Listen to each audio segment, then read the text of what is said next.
مجھے بتاتے ہیں بچوں کی امی نا، میں رات کو سوتے میں اکثر رو رہا ہوتا ہوں، اکثر یہ مجھے وہ بتاتی ہے، تو مجھے پتہ نہیں ہوتا ایسا کیا ہے، اس کی رہنمائی فرما دیجیے۔ رونے کی بہت ساری تعبیریں ہیں، اور جو بیسک تعبیر ہے وہ کسی غم کی خبر پہنچنے سے اس کی تعبیر کی جاتی ہے۔ لہٰذا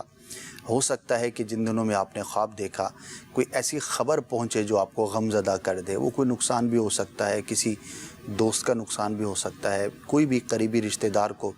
کہ بھی کوئی نقصان پہنچے اور اس کی خبر ملے جو آپ کو عزیز ہے،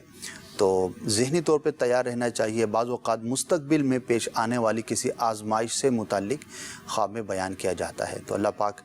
کی بارگاہ میں دعا بھی کریں۔ انشاءاللہ عز و جل دعا جو ہے وہ مومن کا ہتھیار ہے، اس کی برکت سے اللہ نے چاہا تو آپ کا غم دور ہوگا، اگر کوئی بری خبر تھی تو اس سے آپ محفوظ رہیں گے۔